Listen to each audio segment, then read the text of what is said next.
présenter mon entreprise, donc IMA Technologies. IMA Technologies est une filiale à 100% du groupe Intermutuel Assistance, groupe que vous connaissez certainement, qui est aujourd'hui délivre des prestations d'assistance mobilité, médicale, santé, habitation, que des nobles causes. Et donc, nous, IMA Technologies, nous sommes une filiale plutôt spécialisée dans la gestion de la relation avec les clients. Donc, ça veut dire que notre métier, ça consiste à prendre en charge les clients de nos clients, qui ont la gentillesse de nous les prêter pour une durée plus ou moins longue, de quelques semaines de temps en temps, pour quelques campagnes. Et puis, ça peut aller jusqu'à quelques années. Et on en est plutôt fiers, vous imaginez bien. Ah oui, alors toujours pas de... Je vais le faire en live, ça va être chaud. Non, bah voilà, regardez, voilà, super, oui, Be Happy. de demander. Donc je peux y aller maintenant avec le bouton vert, super, merci beaucoup. Au fil des années, pardon, excusez-moi, je me présente également, moi je m'appelle Daniel Roy, j'ai le plaisir au sein d'IMA Technologies d'animer des plateaux de production, donc de relations clients, dans des secteurs plutôt techniques, l'informatique, l'automobile. Puisqu'au sein d'IMA Technologies, nous avons plusieurs secteurs d'activité. Nous adressons des prestations de relations clients vers les banques, les assurances, les mutuelles, bien entendu, ça explique pourquoi je suis là. Et puis également vers de l'industrie et de l'automobile, de l'informatique. Et nous avons également, et je le cite parce que c'est une particularité, et en tout cas ça peut vous donner un ordre d'idée du grand écart qui est pratiqué chez nous en termes de relations clients. Nous sommes également le centre de relations clients de Française des Jeux, société avec laquelle nous avons obtenu à 2 reprises le prix du meilleur service client de l'année. Donc on en est extrêmement fiers. Donc vous voyez, une grande diversité de secteurs d'activité, ce qui nous donne un rôle, confine un rôle assez particulier au sein du groupe, puisque nous sommes une sorte de laboratoire de la relation client. En tout cas, c'est comme ça qu'on nous fait le plaisir de nous qualifier, et c'est une nouvelle fois un grand plaisir. Alors nous avons forgé de grandes convictions depuis 1999, date de naissance d'IMA Technologies, nous avons forgé des grandes convictions, dont celle-ci. Celle-ci qui est assez forte, c'est pas d'émotion, pas de business. Alors, vous imaginez bien que la présentation va me permettre d'étayer cette conviction extrêmement forte. Et je commence. Je commence par vous présenter quelques exemples, parce que l'émotion, ça ne se décrète pas, ça se vit. Mais là, je pense que vous en êtes tous convaincus, je ne viens pas de vous annoncer quelque chose à ce point remarquable. Et maintenant, je vais partager avec vous une nouvelle fois quelques exemples plutôt rigolos. J'espère qu'en tout cas, ça vous fera sourire. Voilà. Vous avez peut-être connu cette campagne qui a été lancée par Innocence. C'est-à-dire que quand vous achetiez ce jus de fruits, avec ce petit bonnet qui a été tricoté, vous offriez 20 centimes aux petits frères des pauvres. Donc là, typiquement, on fait appel à une émotion très forte de solidarité. Qui, pour le coup, je ne sais pas si ça a bien fonctionné, mais je trouvais qu'il y avait quelque chose derrière qui était plus qu'évident. On vient chercher bien autre chose que le jus de fruits dans cette affaire. Je pense que vous en êtes tous convaincus. L'autre exemple est pas mal non plus. Hop. Je pense que vous avez compris qu'à travers ce produit-là, ils n'ont pas tout misé sur le chocolat, je pense. Je pense qu'on partage bien. En l'occurrence, vous savez, c'est cette fameuse surprise qui angoisse tous les papas parce qu'ils n'arrivent jamais à les monter. Et ce qui procure d'ailleurs une autre émotion qui est la peur, en l'occurrence. Et là, c'est assez typique. C'est assez typique. L'autre émotion, je m'adresse un petit peu plus à vous, mesdames. Je pense que dans ce contexte-là, on a toujours... Enfin, mes collègues féminines m'ont dit que quand elles se faisaient couler un café, elles espéraient toujours que quelques garçons plutôt sympathiques apparaissent au même moment. Bon, voilà, on va dire beaucoup d'émotions également, je pense. C'est vrai, hein, on est bien d'accord. Et c'est bizarre quand même, hein. Je pense qu'il y a un petit peu d'arnaque dans cette affaire. Et que dire de cette photo? Je pense que vous partagerez avec moi que là, on est une si grande satisfaction à montrer l'achat de son téléphone, ça dépasse l'entendement. Vous savez aussi que certaines personnes, pour avoir le dernier iPhone, dorment la nuit devant le magasin. Est-ce que pour le coup, on peut imaginer qu'ils achètent uniquement du plastique, de l'électronique et de l'incapacité à téléphoner, à se mettre en relation? Ça va bien au-delà. Je pense que vous partagerez ça avec moi. Là, il y a une part d'émotion extrêmement forte.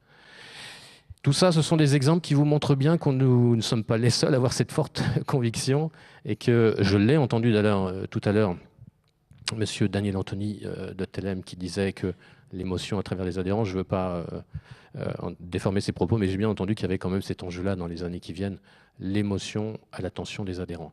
Donc c'est tout le sujet de mon propos, parce que Cette question-là, nous la sommes posée, bien entendu. Et nous, dans notre métier de tous les jours, puisque une nouvelle fois, les clients nous sont confiés, quelle émotion provoquons-nous? Je me suis dit qu'en la posant comme ça valait peut-être aussi le coup que vous la posiez. Je pense que c'est une question un peu générale. Cette question-là, elle est extrêmement importante pour nous parce que c'est la qualité de notre travail. C'est en tout cas une forte conviction une nouvelle fois. Et pourtant, nous sommes confrontés à des bouleversements majeurs. Il y a vraiment des augures qui nous valent beaucoup de mal, en tout cas qui ne sont pas très sympathiques à notre endroit, qui nous annoncent quand même un avenir pas forcément très radieux dans notre métier, et entre autres à travers deux phénomènes que je vais vous montrer. L'automatisation des contacts. On nous annonce dans notre job, vous voyez, hein, nous sommes aujourd'hui centre de relations clients qui avons donc des interactions avec des clients, beaucoup par téléphone encore, c'est vrai, mais aussi en chat, en mail, enfin tout est possible dans ce domaine. À la finale, il faut que l'émotion soit toujours présente. Et on nous annonce clairement une perte de 60% des interactions. 60% des interactions avec les clients vont disparaître. Au profit de quoi? Alors on nous annonce l'automatisation, c'est-à-dire que des choses qui en effet vont s'automatiser, il y aura à la place des machines qui vont répondre. Ça. Bon, ok, bien reçu. Et puis l'autre chose, on nous annonce également des communautés de clients. Je ne sais pas si vous en avez entendu parler, mais en tout cas, il y a des secteurs d'activité où des clients se mettent en charge de répondre aux autres clients. Partant du principe qu'en tant que client ayant eu, pourquoi pas, une question à poser, je suis peut-être à même de répondre à cet autre adhérent qui lui-même a la même question. Waouh! Ça peut piquer un petit peu. D'ailleurs, il y a déjà des choses comme ça sur Internet. Je ne sais pas si vous avez une passion. En tout cas, moi, je suis guitariste, à mes heures, amateur, malheureusement. Et de temps en temps, je me dis, tiens, j'aimerais bien jouer ce morceau. Sincèrement, à chaque fois, j'ai trouvé quelqu'un qui, sur Internet, avait pris le temps de se filmer, un amateur comme moi, qui a pris le temps de se filmer pour montrer comment jouer le morceau. C'est-à-dire qu'on trouve tout. Et là, en l'occurrence, je n'ai plus besoin de passer par un professionnel. Il y a quelqu'un qui a décidé, chez lui, dans sa cuisine, parfois, enfin peu importe, il a pris le temps de le faire. C'est pas toujours très heureux. Et là, je suis moqueur. Mais en tout cas, ça existe. C'est ça qui est formidable dans cette affaire. Donc, et la concurrence mondialisée, que en dire? Je ne vous cacherai pas que de temps en temps, quand on voit les prix pratiqués à l'étranger, au Maghreb et ailleurs, c'est 5, 6, 7, 8 fois, 10 fois moins cher que nous. Comment est-ce qu'on peut se battre contre ça? Comment une entreprise comme la nôtre, nous sommes 400 personnes, nous sommes une nouvelle fois un laboratoire au sein du groupe qui nous fait le grand plaisir d'accepter d'ailleurs nos expérimentations.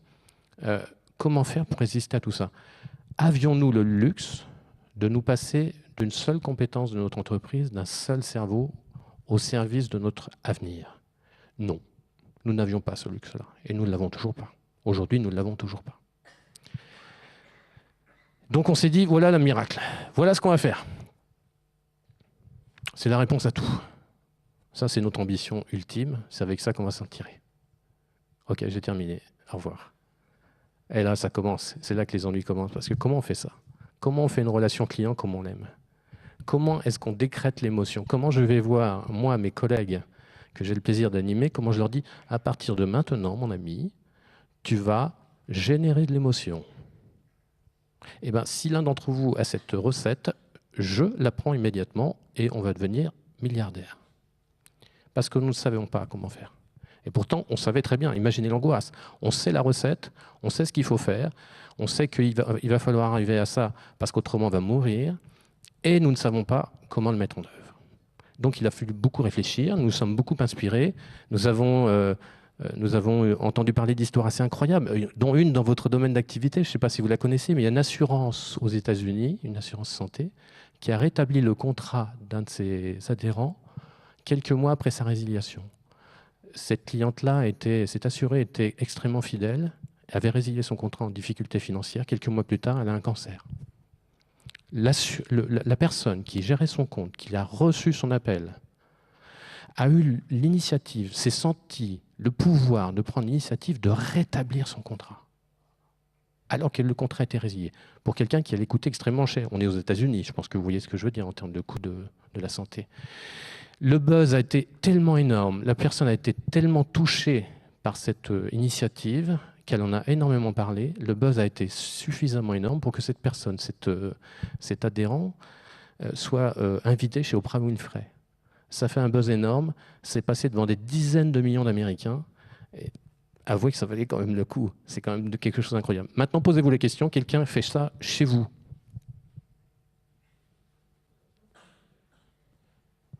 Ouais, je crois que j'ai la réponse. Et pourtant, ça nous a beaucoup inspiré. Chez Zappos, qui est un pure player qui vend des chaussures sur Internet aux États-Unis, si les chaussures qui sont souhaitées par la cliente ou les clients ne sont pas disponibles au moment où il appelle, où il passe sa commande, ils vont chercher chez les concurrents. Ils font la recherche. Ils envoient à leur cliente la bonne. Parce que le plus important, c'est que le client soit servi. C'est inspirant quand même. On s'est dit, si nous, on n'est pas capable de faire ça, qu'est-ce qui va faire qu'on va survivre demain? Et là, on s'est dit, eh ben, il va falloir qu'on change quelque chose.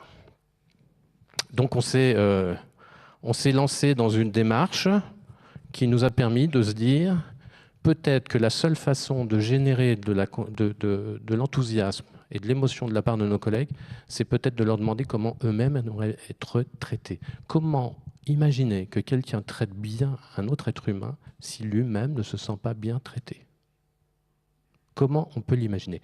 Est-ce qu'on peut, le matin, arriver à son bureau et dire « Je décide que tu vas sourire toute la journée et que tu vas être heureux ». Moi, une nouvelle fois, je ne sais pas le faire. Donc, on a questionné nos collègues et on s'est dit « Qu'est-ce qui ferait qu'aujourd'hui, vous seriez capable justement d'avoir ce qu'on appelle cette symétrie des attentions ?» C'est-à-dire que vous vous sentiez suffisamment bien pour que, quand vous allez recevoir les clients de nos clients, qui nous les confient, comment faire pour que vous suscitiez cette fameuse émotion, qu'on aille au-delà du contrat, au-delà de ce qu'il attend, pour avoir le fameux effet waouh. Et avant tout ça, il a fallu qu'on se regarde un petit peu. Donc là, ça va être un grand moment d'émotion pour moi, parce que je vais me moquer beaucoup de moi-même, bien entendu. Et c'est ça qui est le plus important. En préambule, tout ce que je vais vous dire à partir de maintenant et même bien avant, ce n'est qu'un témoignage. En aucun cas, je fais preuve de prosélytisme dans cette affaire. Les différents chemins pour aborder les enjeux de demain concernent toutes les entreprises. Ce n'est la réponse que des IMA Technologies. En aucun cas, je n'ai pas l'intention de vous diriger vers ce chemin-là. Ce n'est uniquement que le nôtre. Donc là, je laisse la responsabilité à ma collègue Caroline. Quand je lui ai dit « Est-ce que tu veux bien illustrer ce que tu pensais de l'organisation et de moi-même avant que nous changions ?» Là, ça pique un peu. Là, je ne me suis pas vraiment reconnu, mais en même temps, j'assume.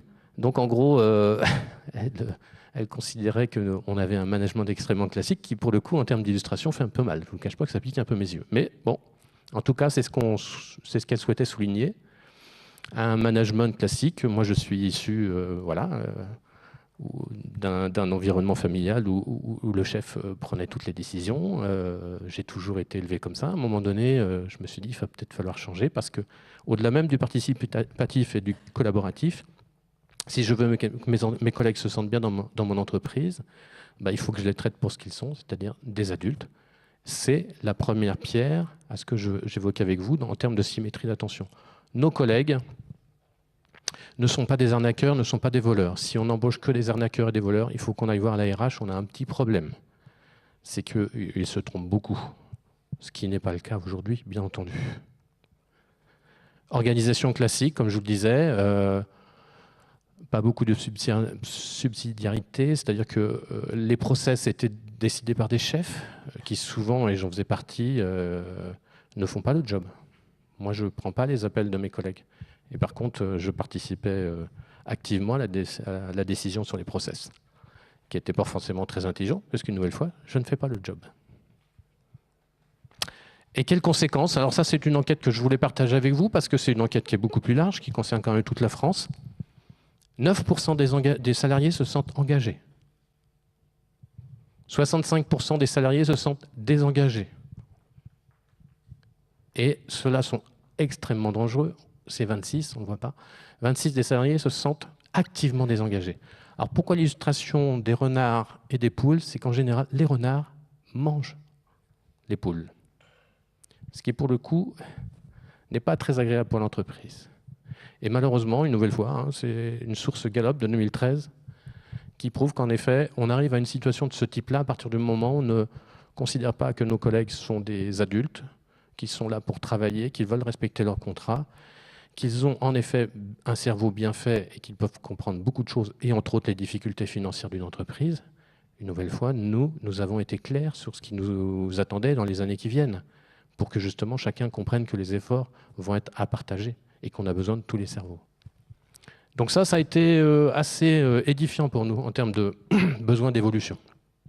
Et puis, une nouvelle fois, avec une ambition derrière absolument pas altruiste, qui est pas d'émotion, pas de business. On veut que nos collègues fassent une relation client extraordinaire, que le fond soit toujours au rendez-vous, mais que la forme soit exceptionnelle et émotionnelle, pour les raisons que j'évoquais tout à l'heure.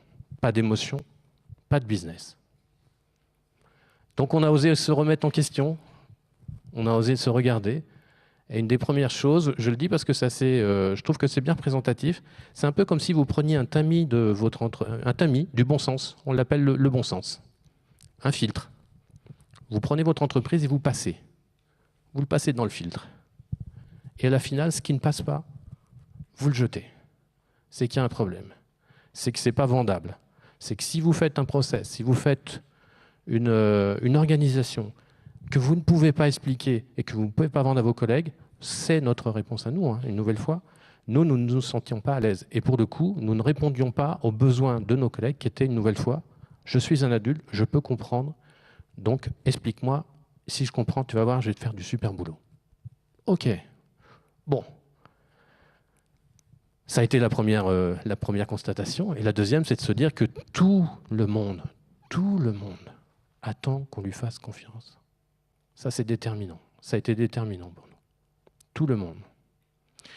Dans toutes vos expériences professionnelles, je suis sûr que vous vous êtes démené 10 fois plus quand vous saviez que vous avez la confiance de quelqu'un. C'est certainement la carotte la plus importante. Ne pas décevoir. On m'a fait confiance. Vous voyez ce que je veux dire? Et posez-vous la question, comme je me suis posé, à qui faites-vous confiance? À qui vous-même faites-vous confiance? Et une réponse extrêmement claire. Les gens qui sont dignes de confiance à vos yeux. Dignes de confiance. Et derrière ce mot-là, on met tous des choses bien différentes, bien entendu. Mais c'est extrêmement important. Les gens dignes de confiance. Pour qu'on soit digne de confiance, pour qu'une entreprise morale, hein, une personne morale qui est une entreprise, crée une communauté humaine qui se fait confiance, c'est un chemin qui peut être assez long. Mais il nous paraissait essentiel, en tout cas. Donc on s'est posé des questions. Waouh! Il y en a certaines qui piquent. Il y en a certaines qui piquent, comme quel est le reporting que l'on fait depuis des années qui n'a jamais permis de prendre une seule décision dans l'entreprise. Et pourtant, il y en a qui continuent à le faire. Donc il a fallu tous les regarder. Et celui-là, quelqu'un a déjà pris une décision sur ce reporting ou un blanc. C'est inquiétant. Et puis, autre chose qui nous est paru presque évident, enfin extrêmement douloureux. Combien de règles sont appliquées dans une entreprise pour donc 100% des salariés pour uniquement pister 3% d'entre nous qui n'agissent pas dans l'intérêt général? C'est-à-dire qu'on embête tout le monde pour essayer de trouver, vous savez, celui qui est toujours un peu dérangeant, les fameux renards, hein, enfin le renard pousse à l'extrême quand même. Et là on s'est dit, waouh, est-ce que pour le coup on n'est pas en train de contraindre la liberté d'agir, donc de susciter de l'émotion? Je rappelle l'histoire de cette assurance aux États-Unis, la personne qui se sent capable de prendre une initiative juste énorme, qui a porté des fruits incroyables pour son entreprise. Si on n'est pas capable de générer ça, ça va être compliqué. Ça va être extrêmement compliqué. Donc on a appliqué nos convictions. Nos convictions, en effet, c'est celui qui fait qui sait. On a développé plutôt l'autocontrôle, on fait confiance. On sait que nos collègues... Moi, je l'ai vu jouer en autocontrôle. Les gens sont extrêmement durs avec eux-mêmes. Ils se disent des choses incroyables. Incroyables. C'est impressionnant. On est même presque à les rassurer après, en disant « Non, attends, c'est pas si mal. Oh là là, mon Dieu, t'inquiète pas. » Chacun peut apprendre. L'information ne doit plus être un enjeu de pouvoir. Nous, les contrats avec nos clients sont délivrés à l'ensemble de nos collègues. On ne peut pas leur demander de prendre des décisions impactant l'économie de nos entreprises sans donner toutes les billes. C'est pas fair play. C'est pas très fair play. S'ils doivent passer un temps fou, vous savez que le temps est très important dans notre métier. Nous sommes parfois payés au dossier avec un temps déterminé. On sait que nos clients, et c'est logique, ont un budget à respecter dans la relation avec leurs clients. Donc le temps est extrêmement important. Mais on ne peut pas demander à nos collègues d'aller au-delà de ce temps-là, du temps qui est attribué à un dossier, sans savoir l'impact économique que ça représente. Et s'ils le font, on sait que pour le coup, ils le font pour une bonne raison, une très bonne raison. L'émotion, sans aucun doute, ou en tout cas une gestion exceptionnelle de la relation avec leurs clients. Et là pour le coup, c'est fair play de notre part. Donc on a mis en place, on a abandonné beaucoup de contrôles. On a aujourd'hui une organisation qui permet à nos collègues d'avoir une vue sur l'ensemble, une nouvelle fois, l'ensemble des marges, l'ensemble des résultats. S'ils ne l'ont pas, bien entendu, ils se sentent extrêmement capables de le demander, mais ils ont tous les rapports en termes de rentabilité. Le comité de direction, avec mes collègues, nous nous réunissons tous les lundis matin. Il y a 2 places attribuées à n'importe qui. Tout le monde peut rentrer dans la salle et s'installer. On n'a rien à cacher. Dans les comités de pilotage avec nos clients, vous voyez l'endroit où on parle avec notre donneur d'ordre, on fait le point sur ce qui s'est passé. Il y a systématiquement quelqu'un qui fait le job qui est présent, puisque lui seul peut vraiment en parler. Ça va de soi. Dans les négociations avec nos clients, nous avons les collègues qui font le job. On ne peut pas faire sans eux. Ça nous paraît plus raisonnable. Et ça leur permet de voir la difficulté parfois avec les clients sur les aspects économiques. Ils sont présents. Donc, on partage ensemble la difficulté. Ça a du sens. Le droit à l'erreur, bien entendu. Combien de fois tu t'es trompé cette année? Aucune. C'est que tu n'as pas assez tenté.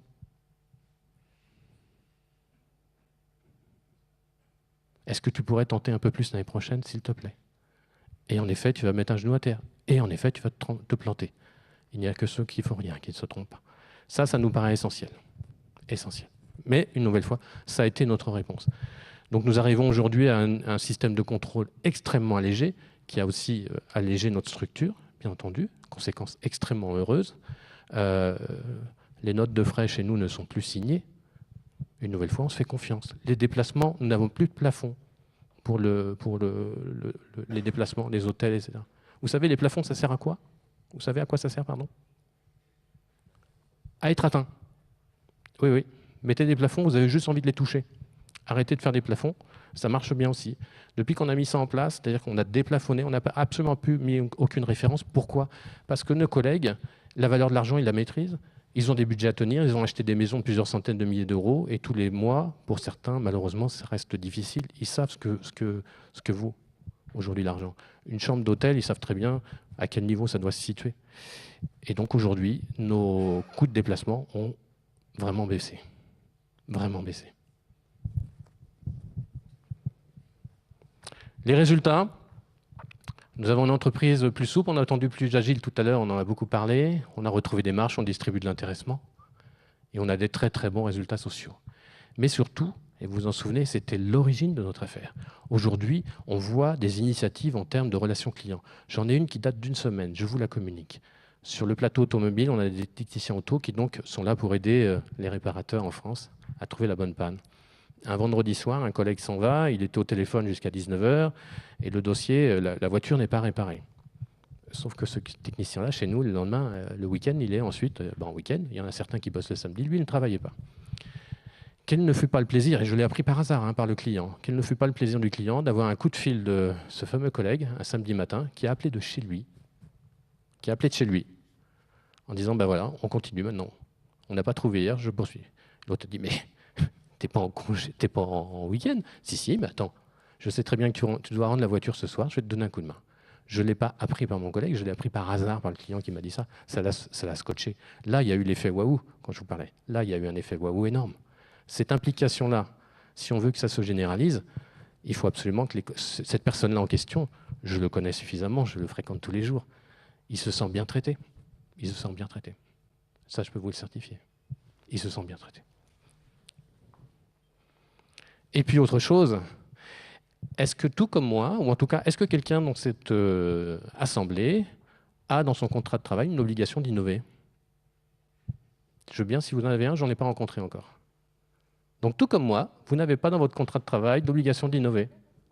Donc ça veut dire que quand vous le faites pour votre boîte, vous faites un cadeau. Ce n'est pas contractuel, c'est un cadeau. Maintenant, je vous pose juste la question qui va bien.